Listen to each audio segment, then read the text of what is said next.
The alarms of the star freighter Atlas 37 echoed through the steel corridors as I sprinted toward the med bay, heart pounding like a war drum. The ship was under attack. Sections of the hull were dark, and the person I feared for the most wasn't human. It was her, Vrynn, an alien woman from the Aurelian race, a species humanity once called mythical. Eyes glowing like twin stars, honey gold skin with faint luminescence, and a presence that felt like gravity itself, gentle yet impossible to escape. We met 6 months ago when my unit discovered her crashed vessel on the dead planet Thalios.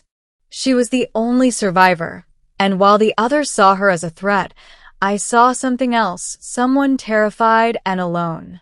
I shielded her then, and from that moment onward, our fates twisted together. But right now, none of that mattered, because she was dying. I burst into the med bay. The door hissed open, and there she was, collapsed on the floor, barely breathing. Her glowing veins flickered like dying embers. Vrynn. I slid beside her, lifting her gently. She weakly opened her eyes. "You came," she whispered, each breath shallow. "Of course I did." Her pulse was fading. The med scanner beeped frantically. Aurelian bodies relied on a rare substance called soul vita, a radiant energy that sustained their cells. Without a source, they faded rapidly. Vrynn had been running low since we left Thalios, and the Atlas's engines, damaged in the attack, no longer produced the energy output she needed to absorb. I looked around desperately. No vials. No energy transmodulator. No emergency chambers. Nothing. Then Vrynn spoke again, barely audible. "There is one way, but no human would do it." Her trembling hand lifted a small crystalline device from her belt, a soul synchronizer, an Aurelian artifact. I didn't know everything about their technology, but I understood enough to know what it meant. If activated, it would merge her life force with mine, creating a shared energy network. But it was irreversible. If I did it, I would never again be fully human. Our lives would become interdependent. If one of us died, the other would, too. That's why no human ever would. But watching her body fade in my arms, I didn't hesitate. "Show me how," I said. Her eyes widened, surprise flickering through pain. "Elias, you don't understand what this means." "I do. You would be bound to me. Forever." I didn't look away. "Then forever it is." A tear, liquid starlight, slid down her cheek. She placed the crystal on her chest and mine, activating it. Light exploded outward, a storm of energy threading into my skin, nerves, bones, and mind. I felt her presence, her emotions, her memories, flooding me. Pain, love, fear, loss, everything she ever was. Then the light vanished. Vrynn fell against me, breathing hard, but alive. My limbs shook. My heartbeat changed, echoing hers. My veins glowed faintly gold. It was done. I wasn't fully human anymore. And she wasn't dying anymore. Middle, the truth behind the attack. With her strength slowly returning, we limped out of the med bay. The ship trembled around us. Something slammed into the hull. The attack. Vrynn gasped. "It's the Vel'Kor Dominion. They won't stop until I'm dead." "But why?" "You're a scientist, not a soldier." She shook her head. "I carry information that could ruin them. My people were researching a weapon that could end war across galaxies.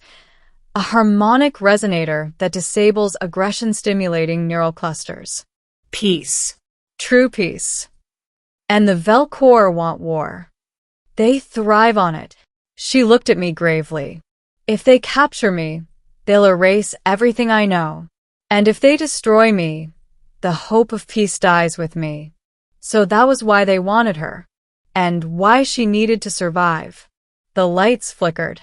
A massive explosion rocked the ship. Docking bay breached. "They're boarding," I said. "We can't outrun them," Vrynn murmured. "But we can stop them." She retrieved a data crystal from her suit, glowing blue. "This contains the resonator schematics. If I transmit it to the Galactic Council, they can finish what my people started." "Where's the nearest uplink?" She pointed toward the top of the ship, the command spire. But the Vel'Kor were already carving through the decks between us and the uplink. Still holding her close, I grabbed my phase rifle. "Let's move." The battle for the uplink.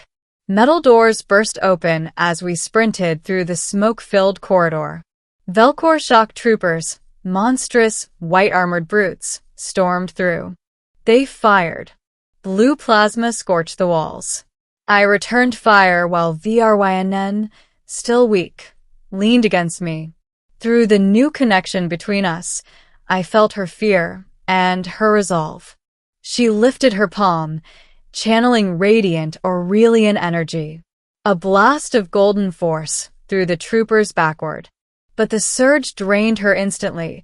She collapsed again, barely conscious.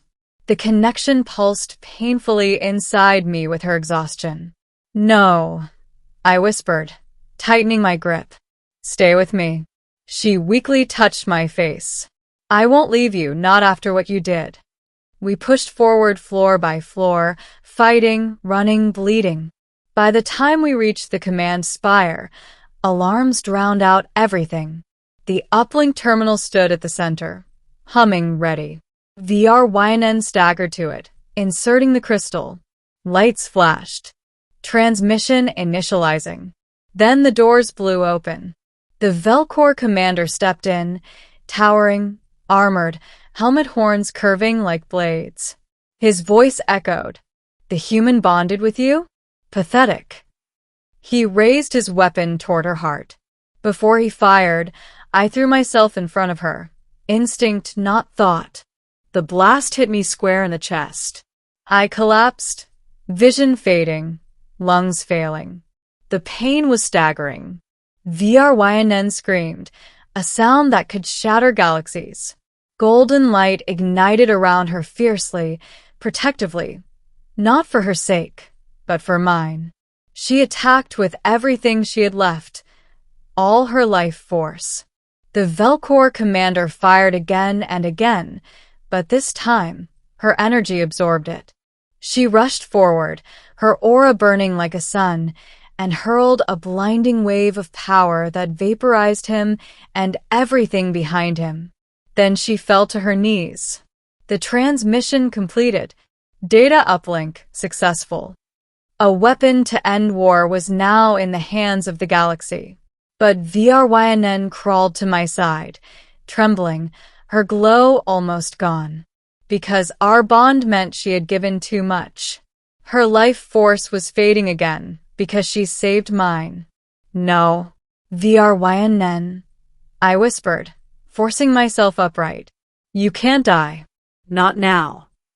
My body burned. The bond was fragile but alive. And I realized something. I could give her energy too, not just receive it. So I took her face in my hands and leaned my forehead against hers, the Aurelian symbol of unity. And I gave. My life, my warmth, my will. Everything I had poured into her through the bond. The pain was crushing, like being torn open from the inside. But as long as she lived, I didn't care. Light surged between us. Then darkness swallowed me. Ending, a new kind of beginning. When I woke, I was lying in a medical cradle aboard a rescue carrier. My chest was bandaged. My veins still glowed faintly. And next to me sat Vrynn. She was alive. She smiled. That soft, radiant smile I thought I would never see again. "You saved me," she whispered. "You saved me first." She took my hand gently. "We are bound now. Your life and mine, one thread." I squeezed her hand back. "I don't regret it." Tears welled in her celestial eyes. You gave me what no human ever would. Not power, not victory, but a reason to keep living. The galaxy would now move toward peace because of her. Because of us. And whatever came next, war, politics, fear, hope, we would face it together. Not by accident. Not by fate. But by choice. Because I'd rather live one shared life with her than 100 lifetimes alone. And in her glowing eyes, I saw the answer. She felt the same.